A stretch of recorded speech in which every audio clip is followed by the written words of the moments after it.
Editor-in-Chief, Sports Day newspaper. He's in the studio, but I want to ask you about Super Eagles first. First, let's talk about Confederations Cup. Yeah. You know, it's happening tomorrow, starting on Saturday, and of course, all the teams already on ground: Germany, Portugal, Cameroon. Everyone participating. They're all set for it. Let's start with the African interest, even though they are going to be our opponents in a few months' time. But let's start with that. I think that they will give a good participation for Africa and to Africa. And I think that the last time we were there in Brazil, you know, under Stephen King, we were champions, and so we went there, and we did very well. Unfortunately, we didn't make the semi-finals. We did. It's only 8. There are only 8 teams. So when you play past, if you can, you are in the semi-finals already. But we couldn't make it. We lost, and so that's it. Cameroon, I believe, we give a very good representative of Africa, and I'm sure also that we should be very well renowned, and I hope that the General Raw and all the technical staff of the NFF and the Super Eagles are watching them, because this is also going to be like a preparation for them against us when we are playing the World Cup qualifier just few weeks away, and we should not take them for granted. This is a very strong team. You know, Cameroon, they play like us. Yeah. Very physical. Very physical and also very technical. Yeah. And so we must watch them closely and get their tips. This is the way they are going to play against us in the double header when we meet in the World Cup qualifier. But I'm sure they will. Look at them. How serious do you think that the country is here? We already know that the Germans are bringing a team that, not really their A team. Yeah. How serious do you think... let's even say Cameroon. How serious do you think they will take this? Knowing fully well that they can expend a lot of energy into this one, Cameroon? And it could backfire. No, remember the case of Egypt, I think in 2009? They still had some qualifiers to play, gave a good account of themselves at the FIFA Confederation Cup, but still were able to qualify for the World Cup. So, in the light of that, do you think they would want to conserve energy, or they would just go all out? I think for Cameroon, I'll start with Cameroon. I think they are coming with their A team. And there's a reason for that. Okay. The reason is preparing for the World Cup qualifiers. They have only 2 points. Nigeria already has 6. And so it's going to be a preparation ground for them. They want to beat Nigeria home and away. If South Africa can beat us in Uyo, everybody is thinking that, okay, Nigeria is not invisible. We're not going to play them in Uyo, so they should get ready. We are going to play them in Uyo again. We are not going to play them in Uyo, of course, now. We are going to play them in Port Harcourt, so... Okay. That's not a hunting ground for anything. I don't know when you became an NFF official. However, I think the Uyo place, the best of champions, is still the best place to play good football. Really? Yeah, for and me. to lose? Not to lose. We are going to Port Harcourt. To play good football, but if we are going to Port Harcourt, where the pitch is bumpy and not too good. They will fix it. I hope they do. All right, let's leave the pitch. Let's leave the pitch. But for me, I think that Cameroon should be closely watched. Okay. The Germans may be taking their team B there. But you see, the Germans, like every European country, is forward-looking. Yeah. They are thinking of the future. They know that the likes of Mertesacker, Ozil, and co are wearing out. And so they are preparing for the future. And so you don't be surprised if the Germans again go there with their B team, that so-called B team, and win it. And so I think because you have the same technical crew. We should have that mentality that every time you go to a competition, you go for a reason. Yeah. You don't always go to win. At times you go to say, I want to make a mark, and this is what is happening. Ben, the reason we're bringing up the Super Eagles, most people don't want to talk about it, but you predicted that we're going to beat South Africa 3-0. I've been waiting for you since that time. Now you're here, so what are you going to say now? Well, first of all, I must apologize to viewers to say, I'm sorry. I was as overconfident as the Super Eagles that we're going to win by 3-0. Unfortunately, it didn't happen. And I think that on the day, the Super Eagles were not that bad. It's just that, as most of us... Yeah, did you hear that?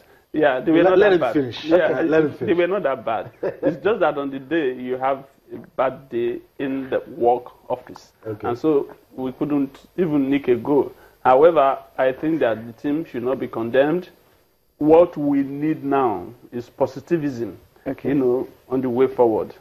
If we don't, we may not go to the next Nations Cup. And I don't think Nigeria, as a soccer playing nation, as a giant of African football. We've won it 3 times in AFCON, and then we will not go back to back 3 times. Egyptians are the giants 7 Yeah, times. They didn't go. They've won. They've won. It was, no, but it was a hat trick of not going for we don't have Egypt. to copy Egypt.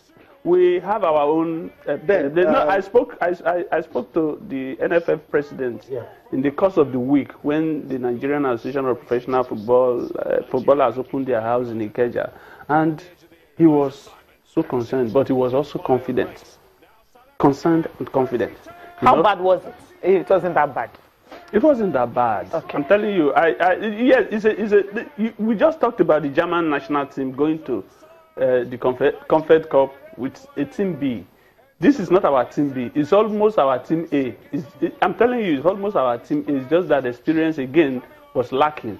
And let me put you on the spot, Ben, because I wanted to avoid, like Sisi, I wanted to avoid this issue of the Super Eagles. But we're not getting raw. But what do you think that he got his tactics wrong?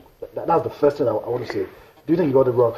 You know, for me, I was talking again. I talked to a lot of people, you know, who are close to me. I was talking to Victor Ikweba, who is a member of the technical committee, and I told him point blank that for me, he should have started Awazie in the center of the defense again with Chris Ekong.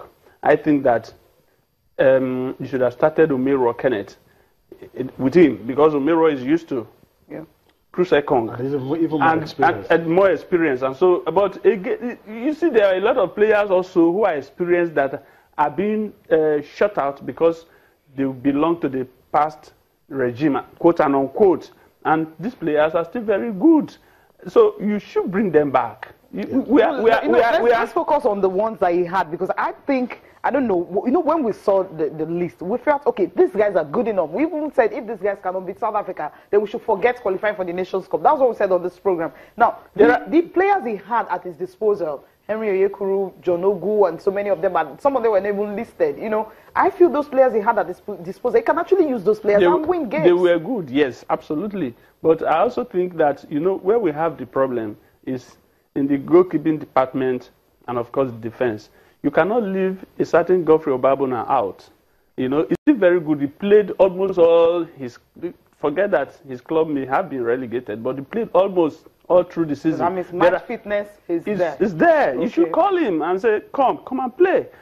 Or let's see what you have. Or let's see what you have. And they are leaving out players with experience. And these players are not too old. They are still very young. So you lean back, look at the list of players who have played in the last 2, 3, 4 years, and then say, who is old, who is 30, who is 32, who is 28, who is 20-something. Even though can still be relevant when we are going to Russia. This is what we are talking about. But they came with a plan that is now backfiring. I pray it doesn't backfire, because what we must just qualify for the Nations Cup in Cameroon. But otherwise, on the flip side, we also have to be careful, because if it had worked, maybe we wouldn't be saying this. Yes, if it had worked. That is the word you just used. If it had worked. But they didn't even play well. You know, they came, like I said, last Friday, I was a bit overconfident because I saw the team. And I also warned, if you recall, if you can play back, I recall that I recall saying that, look, the games against Corsica and Togo should not be used to measure South Africa. South Africa is a very organized team. They administratively, everything they have it. And they are using a team that is 100% based at home. So it means that if you play the league today, you are in camp of the national team tomorrow. They have a camp. And they gelled. The synergy was there, unlike us, which we had only 2 weeks. And so when you are going to play against such a team, you think that they are bad. But the psychology of also Stout Basta, he told us that if Nigeria does not score in the first 20 minutes, they are going to beat us. And I was thinking of the technical attitude of the Nigerian national team. We didn't have, because of bad belly and whatever you call it, we didn't have a psychologist to tell them that, look, we've not scored in the first 20 minutes. What do we do? Okay. You know, and so they need to bring people back to the team. Okay. Robinson Okosu and coach they know Robinson played the ball. He's a sportsman, and he's also a psychologist. He has a PhD in psychology, and I'm not campaigning for him anyway. Okay. But we need to bring people who can help the national team. The national team is too big for some people to aggregate to themselves, because I don't know how many sports ministers we have seen. Okay. It's annoying. Okay, all right, it is. But then enough. Enough of the Super Eagles, right? Okay, the way forward is they just have to beat Cameroon, and that's it. After that, we don't really care how they do it, but just do win it. Games. Just do it. Win games. We don't care who is going to play. If you like, go invite a player that has never kicked a ball in his life. Just win a game, and that's what matters. Sisi is ready for invitation. No, it's been paid to do that.